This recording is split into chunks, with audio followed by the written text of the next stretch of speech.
बिस्मिल्लाहिर्रहमानिर्रहीम। उम्मीद करता हूँ आप सब लोग खैरियत से होंगे। एक और बहुत इंपॉर्टेंट वीडियो सैम्पलिंग का टॉपिक, उसको आजकल मैंने फोकस किया हुआ है। तो पहले कोई 3 वीडियो इस टॉपिक के ऊपर लगा चुका हूँ। ये थ्योरी की वीडियो है, थ्योरी का एक क्वेश्चन वो आपसे पूछ सकता है।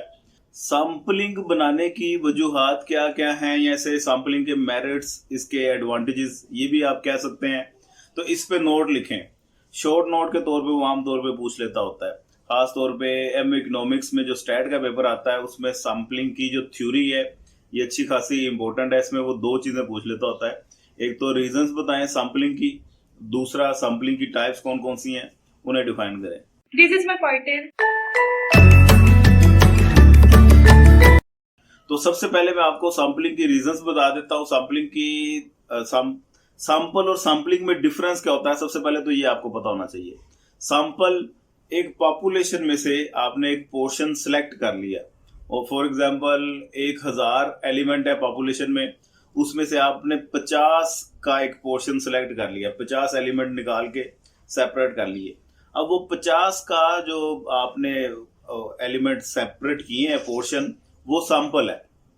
अब जिस प्रोसेस से आपने उस पोर्शन को सिलेक्ट किया है उस प्रोसेस को कहते हैं सैंपलिंग। ठीक है जी। अब सैंपलिंग की आगे डिफरेंट टाइप्स है, वो बाद में मैं बताऊंगा। पहले फोकस कर लेते हैं कि सैंपलिंग की रीजन, सैंपलिंग आखिर की क्यों जाती है, इसके फायदे क्या हैं। तो इसके देयर आर 5 रीजंस हैं मेरे पास, मेरे माइंड में, जो आपको मैं एक्सप्रेस करूंगा। तो सबसे पहली reason to make a sample है जी, to contact the whole population would be time consuming. पूरी पॉपुलेशन को कॉन्टैक्ट करना, स्टडी करना, इसमें बहुत टाइम लगता है। तो इतना आपको पता ही, इतना टाइम ही नहीं होता, लिमिटेड सा टाइम है, उसमें आपने काम बेशुमार करना होता है। तो उसमें फिर सबसे बेहतर टूल हमारे पास ये है कि पूरी पॉपुलेशन को स्टडी करने की बजाय आप सैंपल सिलेक्ट कर ले। दूसरी रीजन है सैंपल को बनाने की, वो ये है the cost of studying all the population may be prohibitive. Cost पूरी पॉपुलेशन को स्टडी करने की, ये लिंड मार्शल में इसकी रीजन लिखी हुई है, वो मैं एज इट कोड कर रहा हूँ जिनके पास लिंड मार्शल की बुक है, क्योंकि अच्छी खासी इजी वर्डिंग है ये। इसके अलावा आप शहजाद चौधरी को भी देख सकते हैं, शेर मोहम्मद चौधरी को भी देख सकते हैं। तो पूरी पॉपुलेशन को स्टडी करने की जो कॉस्ट है, लागत है, वो अच्छी खासी लग सकती है। तीसरी रीजन ये है कि it is physically impossible to check all the items in population. तो पॉपुलेशन में जितनी भी आइटम्स हैं उनको चेक करना बाज़ औक़ात फिजिकली इम्पॉसिबल हो जाता है। पॉसिबल ही नहीं है तो आप पूरी पॉपुलेशन को स्टडी कैसे करेंगे। आपने सैंपल ही सिलेक्ट करना है ना। फॉर एग्जांपल आप अगर चावल लेने जाते हैं, दाल लेने जाते हैं, उसको कहेंगे कि भी चावल की क्वालिटी कैसी है मुझे दिखाएं, तो वो आपको ऐसे एक मुट्ठी में डाल के दे देगा चावल, ये भी चेक कर लें, क्वालिटी का आपको पता चल जाएगा। आप उसको ये तो नहीं ना कहेंगे कि नहीं भी मैंने पूरी बोरी चेक करवाओ, एक एक दाना मैं चेक करूंगा। तो ये तो आपका टाइम कंज्यूमिंग है, कॉस्ट कंज्यूमिंग है, और बाज़ औक़ात जिस तरह ये मैंने भी आपको चावल की एग्जांपल दी, तो ये आप फिजिकली इम्पॉसिबल है, आप नहीं ऐसा कर सकते। तो इसलिए ये इम्पॉसिबिलिटी को पॉसिबल करने के लिए सैंपल सिलेक्ट कर लिया जाता है। 3 रीजंस हो गई।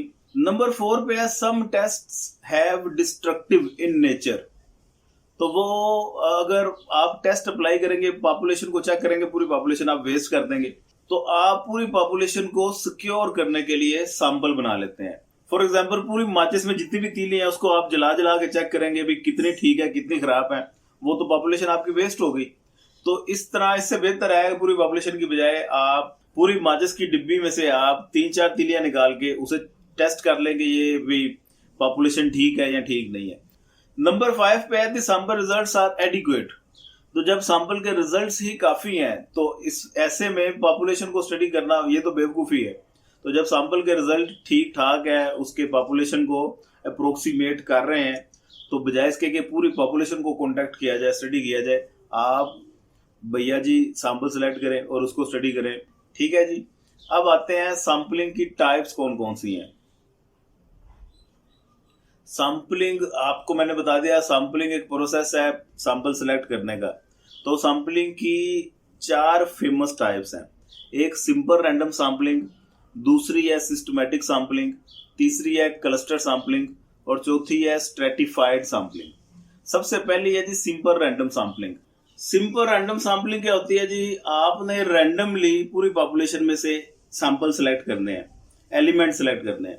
मसलन कि आपके पास एक बैग ऑफ बॉल है, आपने रैंडमली एक बॉल निकाला, उसे स्टडी किया, अच्छा ये ब्लू है, ये वाइट है, आपने वो वापस बैग में रखा या निकाल दिया। ये एक अलग डिबेट है, क्योंकि सैम्पलिंग विद रिप्लेसमेंट भी होती है, विदाउट रिप्लेसमेंट भी होती है। इस डिबेट में भी हमने नहीं पढ़ना, हमने सिर्फ ये बताना कि सिंपल रैंडम सैम्पलिंग होती क्या। रैंडमली आपने पिक कर लिया सैंपल, उसके बाद उसे स्टडी किया, फिर आपने दूसरा सैंपल पिक किया, उसे स्टडी किया, ये ब्लैक है, ब्लू है, वाइट है, फिर आपने तीसरा सैंपल निकाला। ये सिंपल रैंडम सैंपलिंग है, विदाउट एनी प्लानिंग या विदाउट एनी कोई सिस्टमेटिक वे आप सैंपल सेलेक्ट कर रहे हैं। इसी तरह एक स्कूल की प्रिंसिपल है, वो पूरे स्कूल का राउंड करती है, वो चेक करती है कि भाई मैं चेक करूं किस क्लास में टीचर काम अच्छा करवा रही है, किस क्लास में अच्छा नहीं करवा रही। वो एक क्लासरूम में एंटर होती है और रैंडमली स्टूडेंट्स को पिक कर लेती है। पहली लाइन से एक बच्चे को उसने पिक किया, उससे सबक सुन लिया, भी आप बताएं इंग्लिश का सुनाए और आप इस्लामियात का सुनाए या उर्दू का सुनाए।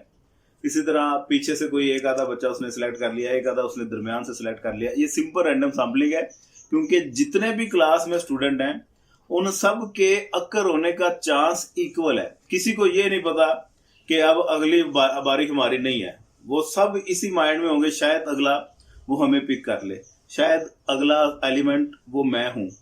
तो इस किस्म की सैंपलिंग को बोलते हैं सिंपल रैंडम सैंपलिंग।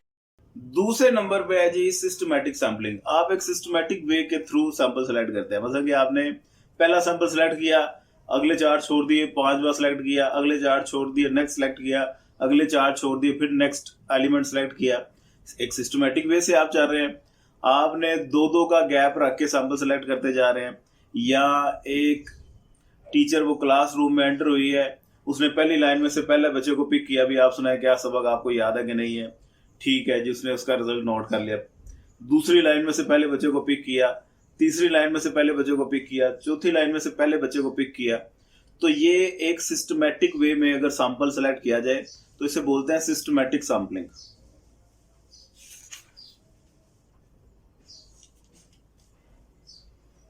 तीसरे नंबर पे है जी क्लस्टर सैंपलिंग। क्लस्टर सैंपलिंग क्या होती है, आपने पॉपुलेशन को रीजनली क्लस्टर में डिवाइड कर दिया। जो नेचुरली ज्योग्राफिकल बाउंड्रीज बनती हैं या ज्योग्राफिकल क्लस्टर बनते हैं, उसमें आपने अपनी पॉपुलेशन को डिवाइड कर लिया। फॉर एग्जांपल पाकिस्तान का अगर आपके पास डाटा है तो आप पाकिस्तान में से क्लस्टर बना लेंगे। पंजाब सेपरेट कर दिया आपने, केपी के सेपरेट कर दिया, सिंध सेपरेट कर दिया, बलूचिस्तान सेपरेट कर दिया।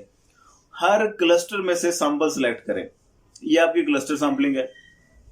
अब ये हर क्लस्टर में से जो सैंपल सेलेक्ट कर रहे हैं वो आप सिस्टमैटिक वे से करें या सिंपल रैंडम सैंपलिंग के वे से, लेकिन बहरहाल कहेंगे इसे क्लस्टर सैंपलिंग। ठीक है, लाहौर का आपके पास डाटा है, शालीमार डिवीजन आपने सेपरेट कर दी, रावी टाउन डिवीजन आपने सेपरेट कर दी, कैंट डिवीजन आपने अलहदा कर दी। इस तरह इन तमाम डिवीजन में से आप सैंपल सेलेक्ट करें तो ये आपका क्लस्टर सैंपलिंग है।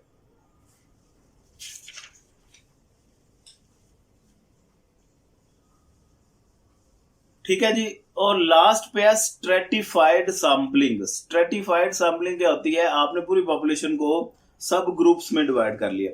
अब यहाँ पे ज्योग्राफिकल हिसाब से आप डिवीजन नहीं कर रहे। अब ऐसे पॉपुलेशन है आपके पास, मेल फीमेल है, आपने मेल सेपरेट कर दिए, फीमेल सेपरेट कर दी, मेल में से अलग सैंपल एक सिलेक्ट कर लिया, फीमेल के आपने अलग सैंपलिंग कर ली।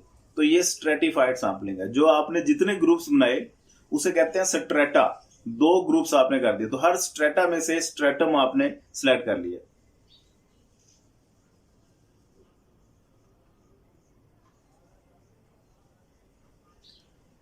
ग्लासेस वाले आपने अलहदा कर दिए, विदाउट ग्लासेस पॉपुलेशन अलहदा कर दी और उनमें से सैंपल सेलेक्ट कर दिया। गोरे अलहदा कर दिए, काले अलहदा कर दिए। ये 2 सब ग्रुप भी हो सकते हैं, 2 से ज्यादा आप ग्रुपिंग भी इसकी कर सकते हैं। जितने भी ग्रुप बनाए हर ग्रुप में से अलहदा अलहदा आप सैंपल सेलेक्ट कर लें तो ये आपकी बन जाएगी स्ट्रेटिफाइड सैंपलिंग। ठीक हो गया जी। तो ये 4 सैंपलिंग की टाइप्स हो गई हैं, जिसमें आपको मैंने बता दी सिंपल रैंडम सैंपलिंग, उसके बाद दूसरे नंबर पे सिस्टमैटिक सैंपलिंग, क्लस्टर सैंपलिंग और लास्ट में स्ट्रेटिफाइड सैंपलिंग। तो ये रीजंस टू सैंपल भी हो गया। सैंपलिंग की टाइप्स कौन कौन सी हैं ये भी मैंने बता दिया। Sampling error, non sampling error, इसका भी कॉन्सेप्ट आपको पता होना चाहिए। पॉपुलेशन का जो रिजल्ट है और जो सैंपल का रिजल्ट है उसमें 19-20 का फर्क होता है। एक दूसरे को मैच तो कर रहे होते हैं, उसको अप्रोक्सीमेट तो कर रहे होते हैं, लेकिन बीच में बहरहाल कोई डिफरेंस तो जरूर होता है। वो जो डिफरेंस है उसे कहते हैं sampling error. For example population का अरिथमेटिक मीन निकल आया 10 और सैंपल जो आपने सेलेक्ट किया उसका अरिथमेटिक मीन निकल आया 10.1। तो ये जो 10 और 10.1 के दरमियान डिफरेंस है 0.1 का, that is called sampling error. एक होता है non sampling error. Non sampling error हमारे अपने सैंपल में बायसनेस आ जाती है, सैंपल ठीक तरह से सिलेक्ट नहीं हम करते, इसकी वजह से बीच में एरर आ जाता है, इसे कहते हैं non sampling error. For example एक टीचर क्लास में गई और उसने आगे वाली लाइन से बच्चे पिक किए, उसके रिजल्ट उसने काउंट कर ली, ठीक है भाई। उसी तरह दूसरी क्लास में गई, सिर्फ आगे जो बच्चे बैठे हुए थे उनको उसने पिक किया, उसके रिजल्ट नोट कर लिए।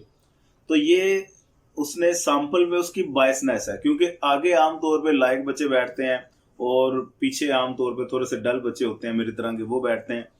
तो वैसे मैं तो थ्रू आउट पीछे बैठने से गुरेज ही करता था, आगे बैठता था मैं क्लास में भी। तो ये जब सैंपल सिलेक्ट करने की टेक्निक में फर्क आ जाए, उसमें बायसनेस हो, किसी एक स्पेसिफिक पार्टी को आप फेवर कर रहे हो, तो इस वजह से जो एरर आ जाता है इसे कहते हैं नॉन सैंपलिंग एरर। मेरा ख्याल है ये बातें आपको सारी क्लियर हो गई होंगी। ये वीडियो आपको पसंद आई तो इसे दोस्तों के साथ शेयर लाजमी कर दीजिए। दुआ में याद रखिएगा, अपना ढेर सारा ख्याल रखिएगा। पाकिस्तान जिंदाबाद। भाई को इकोनॉमिक्स मोटर ना प्यार है, बराए मेहरबानी तो सही प्यार करो, सब्सक्राइब करो एंड लाइक करो।